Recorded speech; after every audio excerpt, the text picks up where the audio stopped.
Bonjour, film lovers! Did you know that you can subscribe to us on iTunes, Spotify, and Stitcher Radio?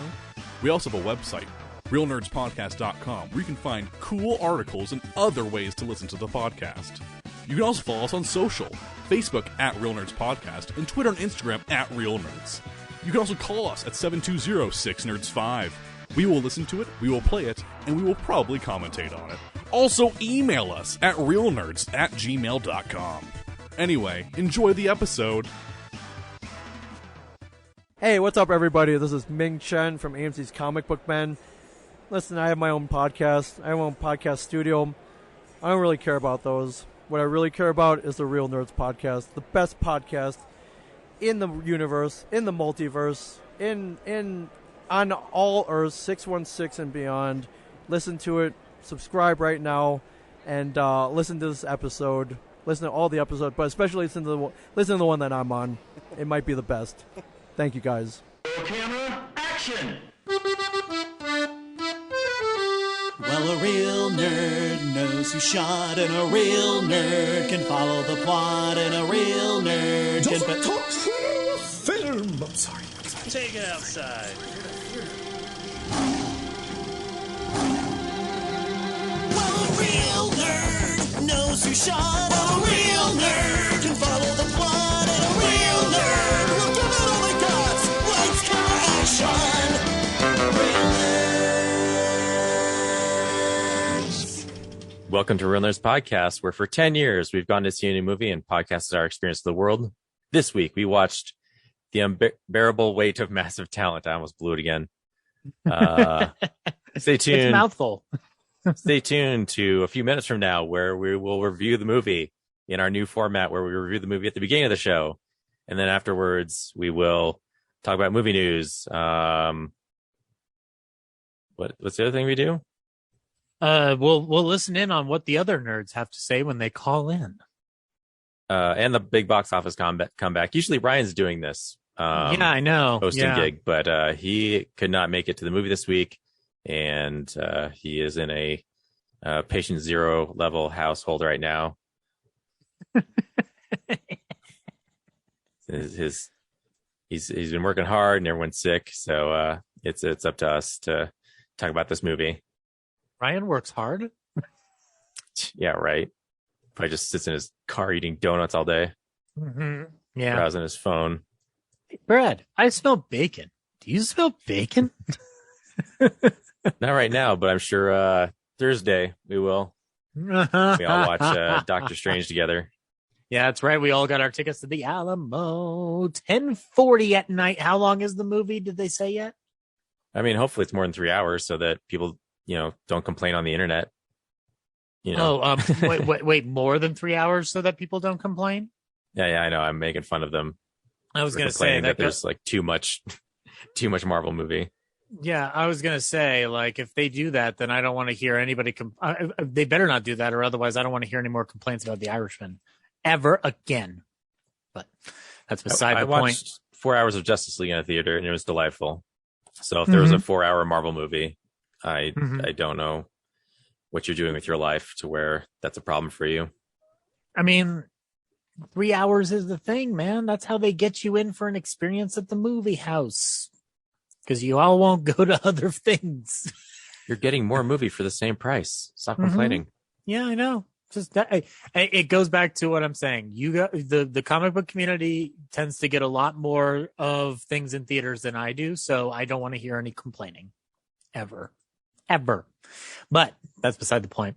But yeah, no, we're gonna go at the Alamo Sloan's Lake, and it looks like Corinne's gonna join us too. Maybe, I don't know. No, she said 10:40 is way too late for her. Oh, and she doesn't like the Alamo, so. Why does she like the Alamo? What did they do to her? I don't know. Yeah, let's talk about the Unbearable Weight of Massive Talent. Zach, what'd you think of Unbearable Weight of Massive Talent? I had a lot of fun with the movie. It's really good. I have a few minor complaints, but I can't really complain about like the experience. This movie could have been absolutely terrible. So I guess the fact that we got this version of it is actually quite a surprise, because I thought this might be like a low rent affair, but the moment I saw these trailers, I'm like, oh, we're in for something very unique, and sure enough, we got a pretty unique movie. So yeah, I'd say go check it out. That rationale of it could have been terrible applies to every movie. Well, that you haven't seen yet. The way that this was sold, I was just like, how good is this going to be? Like, how palpable is the meta humor and the satire going to be? And sure enough, it delivers. Yeah, I liked it too. I was surprised about how meta it is, not just in the Nicolas Cage's filmography aspect, but also just in the screenwriting aspect, of how it's like a movie within a movie within a movie structure. There was some things that were kind of a bummer for me, but overall it was a fun time. So yeah, here's the trailer for The Unbearable Weight of Massive Talent, and when we come back, we'll do spoilery discussions of things. What's the worry here, Nick? You've lost some of your talent as an actor? No. What did he say? He says he loves you, but he went in a different direction. I'm done. I'm quitting acting. Tell the trades, it was a tremendous honor to be a part of storytelling and myth-making. Ah, fuck, man, I'm driving through the hills. I'm sorry. One more time. We got another offer. It's $1 million. It's to attend a wealthy gentleman's birthday party. I would never do that. It's the easiest gig ever. You play yourself. What do we know about this guy anyway? Is he into something strange? It's not like he's gonna want you to suck his dick or fuck his wife or watch him fuck his wife. I wouldn't think so. Welcome to Mallorca, Mr. Cage. The guy that owns this house, what's his name? Javi. Is Javi gonna want me to, I am Javi. Nick Cage. God, this place is stunning. What is your favorite movie? That's one of those questions that's impossible to answer. You can't just limit it to one. Imagine me and you, I do. Is it too much? Is this supposed to be me? It's grotesque. I'll give you 20,000 for it.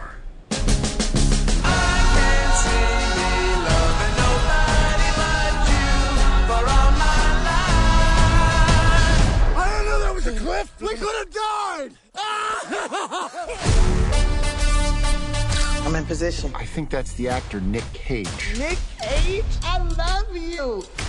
Have you seen Crudes 2? I'm 44 years old. Why the fuck would I see Crudes 2? I've seen Face Off and Con Air. What do you guys want? We're with Central Intelligence. Do you know who you're spending time with? One of the most ruthless men on the face of this planet. I need you to help the U.S. government. Let's kill this.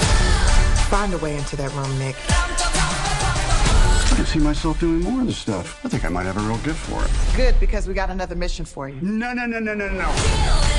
Your friend is working for the U.S. government. Don't lie to me. Are those my golden guns? They're my golden guns. I don't want to kill you. You're the last person I want to kill. I love you. I love you. I'm Nick fucking.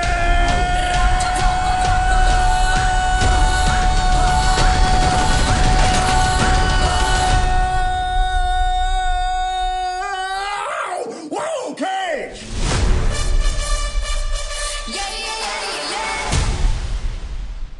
So yeah, The Unbearable Weight of Massive Talent is a movie kind of about Nicolas Cage's career. He plays and actually it's a lot like the, I think, 2008 movie JCVD with Jean-Claude Van Damme, where he's they're thrust into a made up situation that's supposed to be real life, where they're playing a character of themselves as themselves.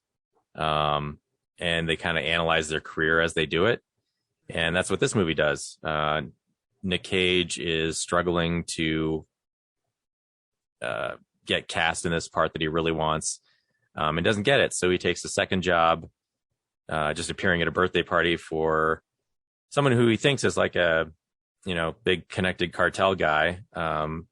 Javi is just a big Nicolas Cage fan, and he has his own screenplay that he wants to get made.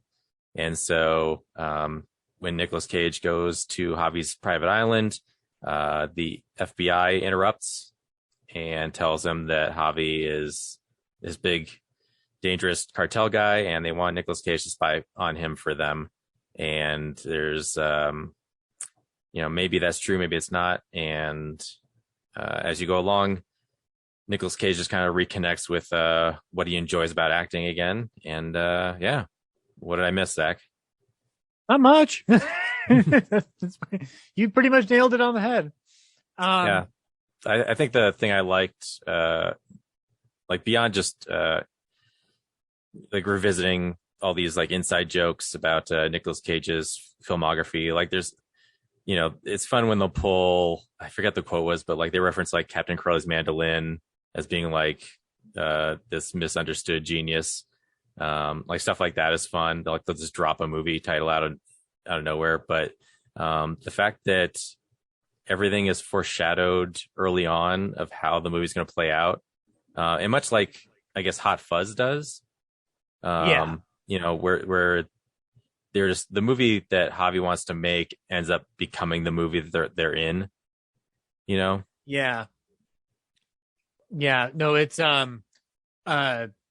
it's interesting how they're playing within that layer within a layer, because there's certain cuts that, especially at the beginning and end, that lay into a different mindset, and they try to dip into being John Malkovich territory with Nicky Cage, a figment of Nick's imagination. Which is supposed to be, my girlfriend didn't understand, and I had to be like, well, it was in this movie called Wild at Heart, and he did this talk show appearance, and it's kind of crazy. So, that joke was really fucking funny. So, and then to have them kick into his subconscious at one point, to have Nicky berating him, and at one point Nicky makes love out with himself. Yeah, makes out with himself in a scene that I think got one of the biggest laughs in the theater, hands down. And it's got some interesting little cameos. David Gordon Green is in this movie as himself, as Nicolas Cage is pitching to him. Green had him in the movie Joe a few years back, so that's a nice little callback. And I'll tell you, actually, what surprised me was that Ike Barinholtz and Tiffany Haddish get fucking slayed in this movie. I wasn't expecting them to get eliminated. Yeah, that was part of two parts of the movie where I felt like it was rushed and wrapped up rather quickly and unceremoniously. Because they seem like a big part of the plot, and then it's almost like they die off screen, practically. And then at the very end, we spent all this time building up this bromance with him, Nicolas Cage, and Javi, but at the premiere of the movie, they just kind of exchange words and then go about their lives, and it just kind of gets thrust back into focusing on Nicolas Cage and his family. And I felt like we spent so much time with Javi for him to just kind of all right, cool. It kind of felt like, and then Poochie went back to his home planet, Interesting comparison, yeah. We spent so much time with them together, developing this friendship, and then it felt like they weren't going to hang out again ever. So I will tell you, there was one thing that disappointed me with this movie, but it's not a disappointment that I can't get past. And it's the fact that it did turn into the action movie that we might have expected it to become, because I was kind of hoping they wouldn't go down that route. But the way they handled the action plot, by the end, I was more than satisfied with. It's just that I kind of wish that they had just stayed on that island and kept it a character piece. But I guess I don't know how else you would have resolved the movie if it hadn't been for them going down that direction. So yeah, and even the movie suggests that's how the movie has to be, because that's how the people would finance it would want it. So right, which in a sense is actually very smart of the screenwriters to be let's address the fact that nothing without an explosion gets made right now, which I totally agree with. And the fact that you're dealing with like his whole goal is to like part of his goal is to get into a big blockbuster movie, or to make a big comeback of sorts. And Nicky Cage keeps trying to tell him to go down the road of Marvel or DC or whatever. And then, you know, the dilemma in Cage's head then becomes like, do I even want to do this at all? Like, I appreciate how it handles discussions about actors to an extent and what it's like to be a star. And, you know, Cage, for all of the career trajectories he's had, he is a star. He is a movie star. And I think that what this movie does for, in a certain respect, is actually kind of remind you how big a star he was at a certain point, and why the direction that most people will be introduced to him in now is so crushing to his character in this movie. I want to tell you, so I went to watch The Room this weekend at the Esquire, and they were they're telling us about the lineup, upcoming lineup for a couple months down the road. And I could not believe, and neither could the host, when they announced that they were going to play National Treasure as a midnight, or I guess not a midnight, but as a late night screening. The audience went nuts. Like, the best reaction I think I've heard for a late night movie there in a long time. So, they're rattling off like Pacific Rim or Suspiria or Alien. And then they got to National Treasure, and I was just like, yeah, the crowd went crazy. So that room's going to be crowded that day. Well, it's also rare for a Disney movie to get screened at these things, right? No, I mean, Who Framed Roger Rabbit was just a couple weeks ago. So I feel like they knowingly give that one out. But it seems like Disney doesn't rescreen its stuff as much unless it's going to have a stake in reaping the benefits. Yeah, I've been thinking about the late nights a lot lately, and just going there for about 20 years and watching, for the most part, the same movies get played over and over again, come from the 80s and 90s. And I was like, 20 years from now, what from the 2000s and 2010s are going to, find their way into that lineup? Yeah. And National Treasure is not one I would have thought of, but also I couldn't really think of any like strong, like cult classics, like not so cult like Rocky Horror Picture Show or The Room, but mid-range stuff that people would make an effort to go out and see again. That's rowdy screenings. Yeah.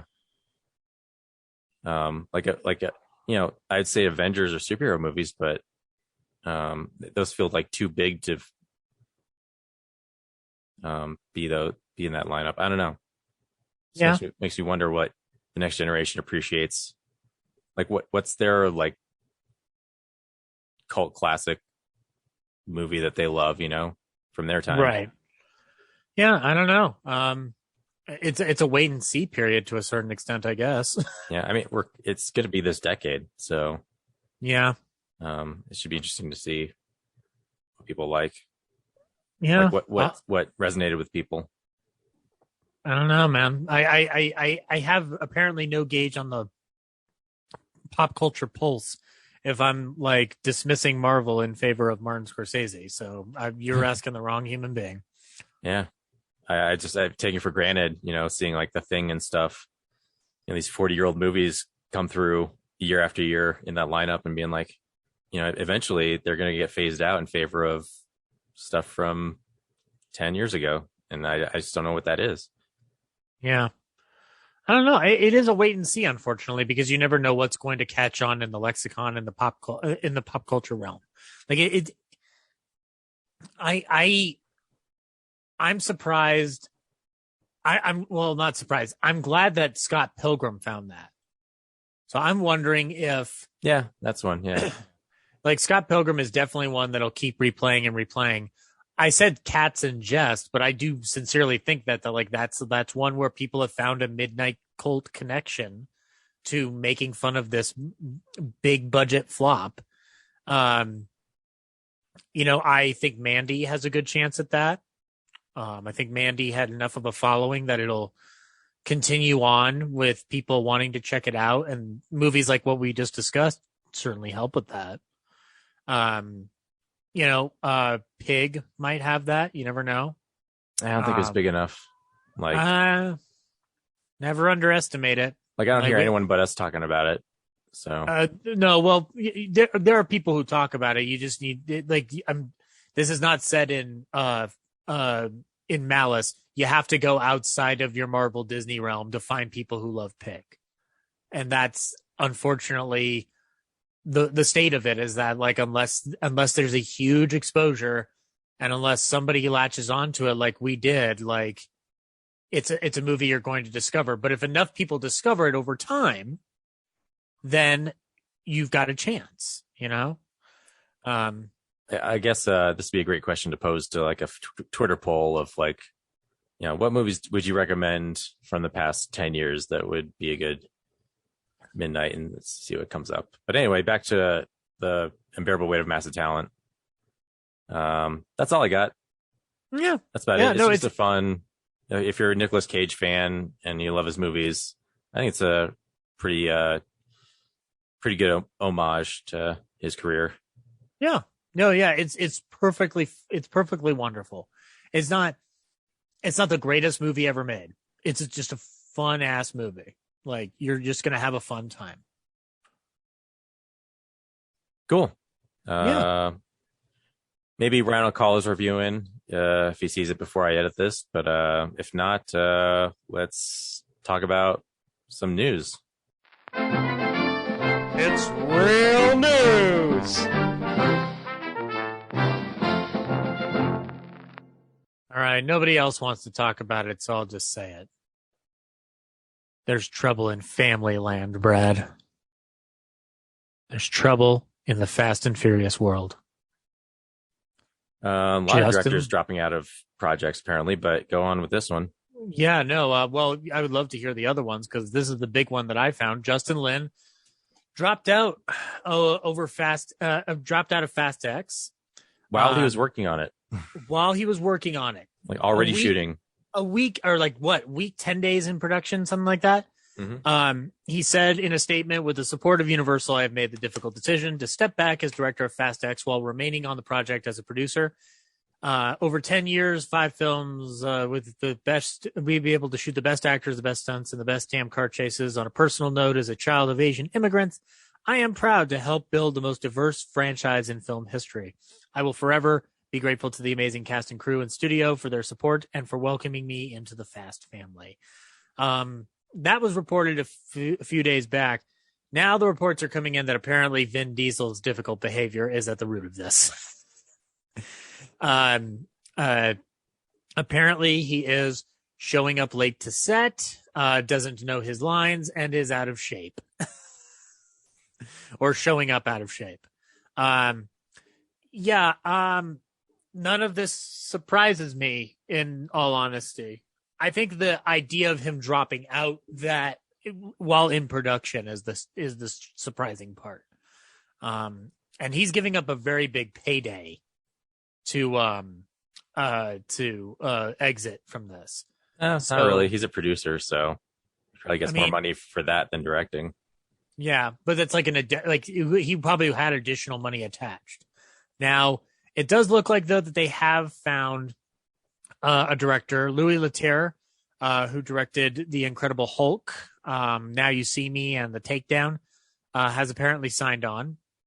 So looks like the Fast saga will conclude under the direction of Louis Leterrier. The day has been saved, quote unquote. But this is I don't love this franchise, but I don't hate this franchise. But I always am amazed by the drama going on behind this franchise. Like, it deserves a documentary. Like, 15 years, 20 years later, we need to get everybody in front of camera and just like hash out that drama.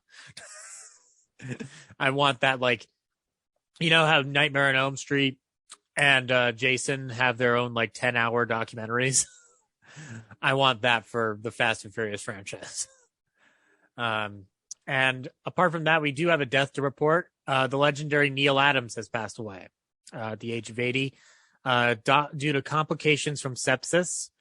Brad, you're a bigger comic book guy than I am, but Neil Adams, even I know him. He was very influential in the 60s and 70s.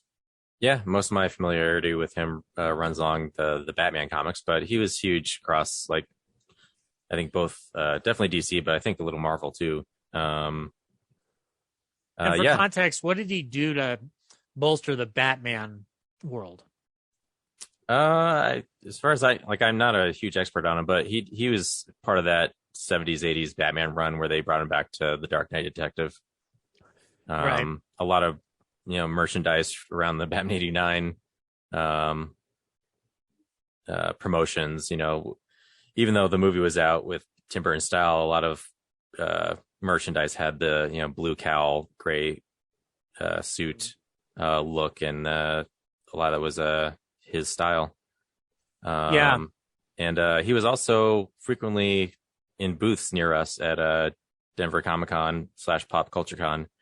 Kind of regret not jumping in there. I don't think I have any of his books because I mostly collected 90s and 2000s until recently. So I'm not sure. I'm sure his books are now just went up in price big time. So wasn't he behind some of the revamping of the Green Lantern, I want to say? Yeah. He's on Kevin Smith's on Smodcast talking about how he advocated for the Jon Stewart Green Lantern and all that. Yeah, and additionally with the Batman, he gave us Man Bat and Ra's al Ghul, or Ra's al Ghul, however you pronounce it. I don't care anymore. Yeah, but yeah, he's an icon, and kind of surprised that he passed because we were just hanging around him a couple years ago at cons. So hugely popular, tough to get in. Yeah, to get stuff signed and talked to. So, but yeah, an icon, definite icon, and he's up there on the Mount Rushmore of DC contributors. So, hands down, he will be missed. And comics contributors, yeah, wonderful. Oh, and John Watts, he dropped out of Fantastic Four. So, that's that was right. the other one I That's was talking about. right. Yeah. Oh, okay. Gotcha. Maybe he just needs a break. Or they don't know what they're doing with Fantastic Four yet, so I wouldn't expect them to show up in Doctor Strange on Thursday. So, yeah, no, don't stay tuned for that. But yeah, it's an interesting development because people were super excited about that. Yeah, but I understand the way the way he describes it. It's just like he just needs a break, and it's like, I understand you're stuck in Marvel land for a couple of years. You want to get out for a little bit and see what else is out there. For sure. Here's the big box office comeback.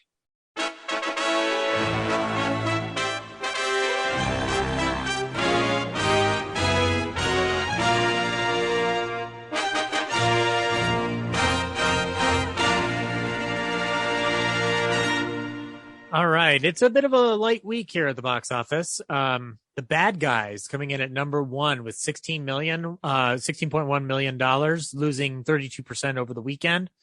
Sonic the Hedgehog 2 staying in strong number two with 11.3 million. Fantastic Beasts and the Secrets of Dumbledore coming in at 8.3 million, with The Northman coming in at fourth at 6.3 million for a good haul of about $22 million so far. But The Northman has a lot to catch up on in order to, justify $90 million. And Everything Everywhere All at Once, which we reviewed on the show, is coming in at number 5. It gained 80% for a $5 million haul to bring it in at $35 million. I'd love to see that the movie's gaining traction. I heard it's A24's highest grossing movie now, and I did not know it has an IMAX release. What? In some places, yeah. So not here, apparently. Yeah, it might be a coastal thing, but yeah, there's an IMAX version of that movie. So if you can find it, I guess check that out. Yeah, that's pretty good success story for them. I agree. And coming in at number 6, we have The Lost City coming in at 3.9. our movie of the week, Unbearable Weight of Massive Talent, coming in at 3.9 also, and virtual similar numbers, off by 10,000 for The Lost City. And then a movie called Memory with Liam Neeson at 3.1, Father Stew with Mark Wahlberg coming in at 2.2, and Morbius at number 10 with 1.5 million for a total of $71 million. Wow. Okay. Ouch. Thanks. We don't What? usually do the top 10. We just usually stick to the movies of the week, but good to That's know. fair. Yeah, well, it's good to know what the flow of the box office is too by listing off that top 10. But yeah, no, it's what it is out there in Hollywood land.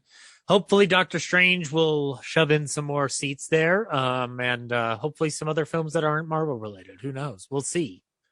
I like that everywhere, anywhere, everything everywhere all at once is gaining some traction. It looks like it just keeps growing. For sure. Cool. Let's see if anyone called in this week for segments. I know I did. Hey, film buddies, follow me around Denver.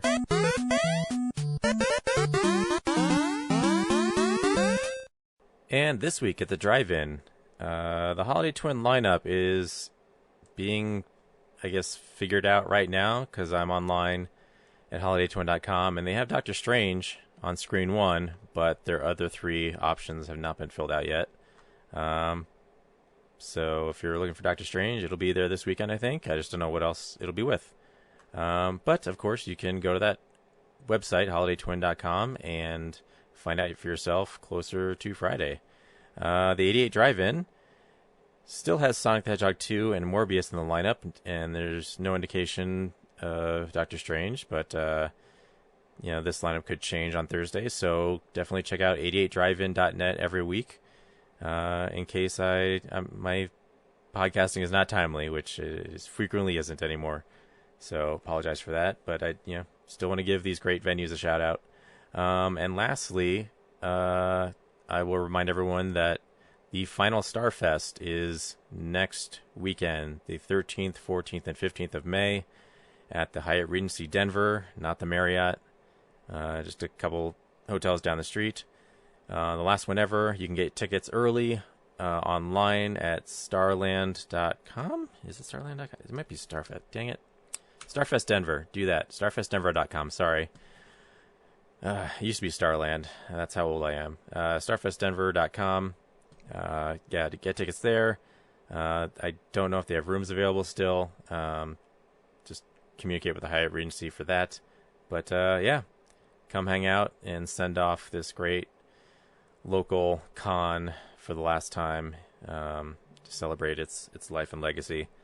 And that's what's going on around town.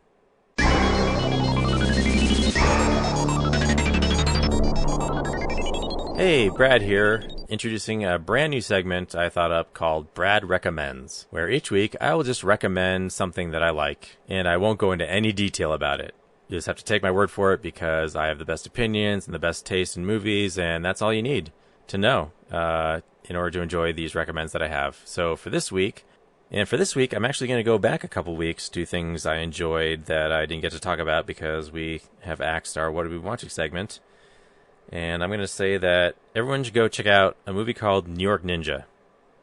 It's currently being redistributed by Vinegar Syndrome, and it's awesome. It's a schlocky 80s action martial arts film, and it was abandoned, and someone found the footage and then re-edited it and redubbed it, and it's incredible. So it's a ton of fun. Check that out. Oh, and I finally watched Coda, and that was great, so I recommend that. And that's Brad Recommends for this week.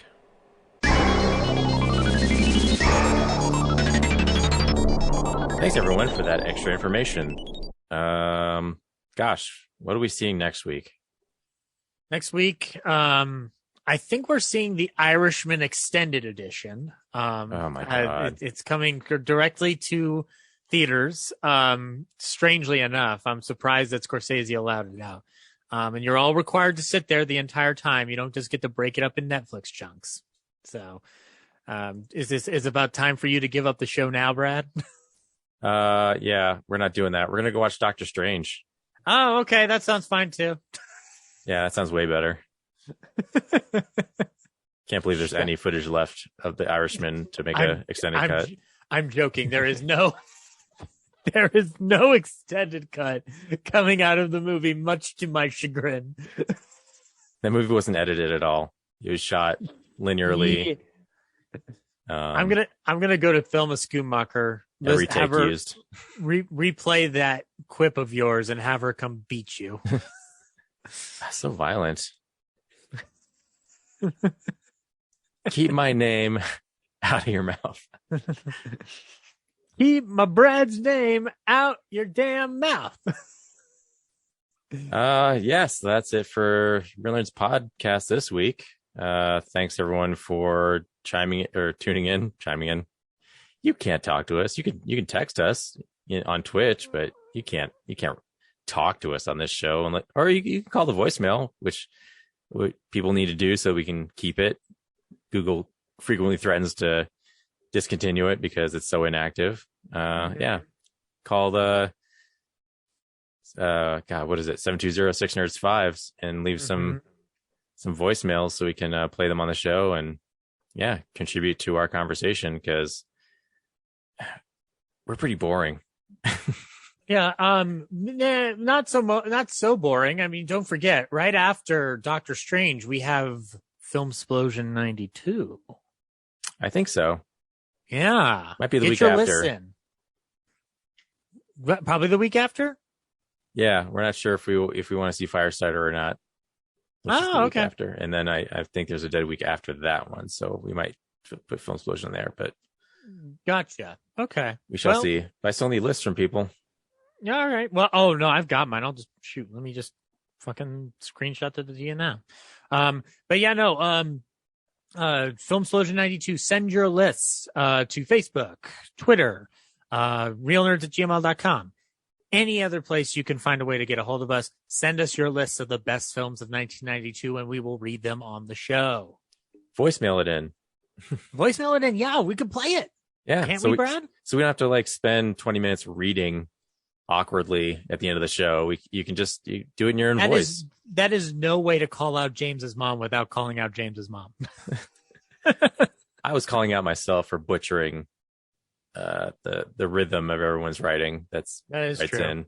You don't do Carol's writing justice at all. You're a monster. No, I'm pretty terrible. Just kidding. I love you, buddy. Thanks. Yeah. Say the word, Zach. The word, Zach. So lame. Good night. Well, a real nerd knows who shot. A real nerd can follow the plot. And a real nerd will give it all they got. Lights, camera, action. Real nerds.